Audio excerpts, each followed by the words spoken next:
દોસ્તો મારી ગુજ્જુની મોજ ચેનલમાં આપનું સ્વાગત છે। આજના વિડીયોમાં આપણે વાત કરવા જઈ રહ્યા છીએ કે જુઓ રાકેશભાઈ તો એમના સાસરેથી આવ્યા ને તરત જ એમને તો બેડ ન્યૂઝ સાંભળવા મળ્યા। બેડ ન્યૂઝ શું હતા અને અચાનક વરસાદ ચાલુ થઈ ગયો અને તેમના મમ્મીએ બૂમ પાડી દીધી। શિલ્પા ભાભીએ આજે આ કેવું વર્કઆઉટ કર્યું અને તેમનો આજનો લુક કેવો છે।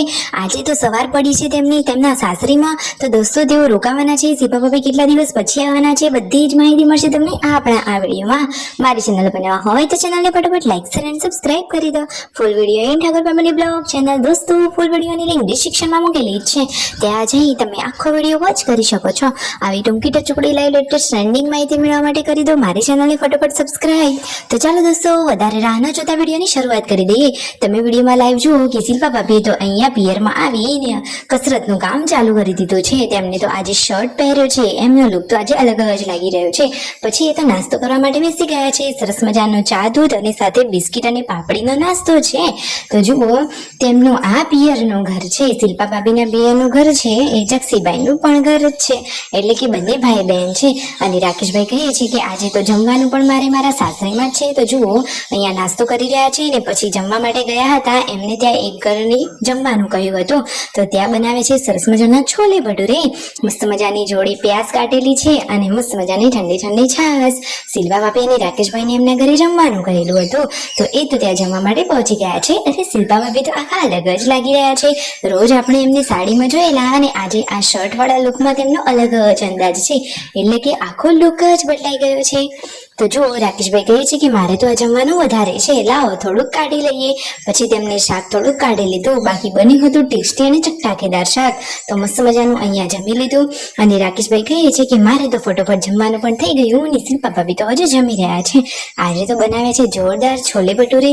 શું દોસ્તો તમે ક્યારે ઘરે છોલે ભટુરે બનાવે છે, એનો ટેસ્ટ કેવું હોય છે, કેવા લાગે છે તમને ખબર છે?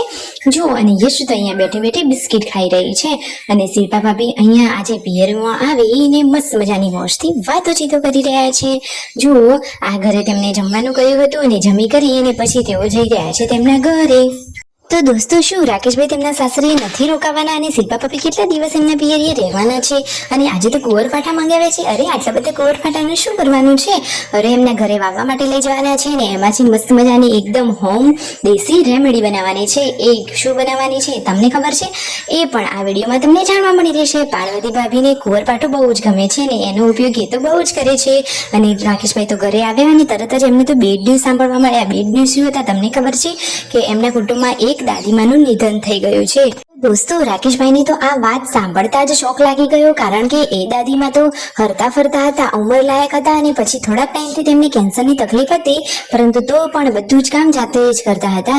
પરંતુ હવે ભગવાનને ગમ્યું એ ઠીક, ઠાકર કરે એ જ ઠીક, સાચી વાત ને દોસ્તો? આ રહ્યા એ દાદીમાં, જુઓ તો ખરા કે ઠાકોર ફેમિલીના લોકો એમને બહુ જ સાચવતા, એમને જે કોઈ પણ વસ્તુ જોઈતી હોય તો પણ તરત જ હાજર કરી આપતા હતા। ઠાકોર ફેમિલીનું તો નામ જ છે એકબીજાને સહાય કરનારી એકદમ દાનવીર ફેમિલી, સાચી વાત ને દોસ્તો? તો આ રહ્યા એ દાદીમાં કે તેમની તો છબી બનાવવા માટે ઘરમાં સરખો ફોટો પણ ન હતો, પરંતુ સંજયભાઈએ તેમના બ્લોગમાંથી આ ફોટો લઈ અને એચડી બનાવી અને આ ફોટાની છબી બનાવવા માટે આપી છે। ખરેખર તેમને આ એક સરસ કામ કર્યું છે, તેમની છબી હોય તો તેમને યાદગીરી બનીને રહી જાય। રાતે તો અચાનક વરસાદ ચાલુ થઈ ગયો, જોરદાર કડાકા સાથેનો વરસાદ। પીયુ કહે છે કે બાબા જોરદાર અવાજ આવી રહ્યો છે, શું છોટું બેબી ડરતું હશે? અરે ના રે, છોટું બેબી થોડી ને ડરે, એ તો સંજયભાઈ ને પૂનમ ભાભીને છોટું બેબી કહેવાય। Like share and subscribe.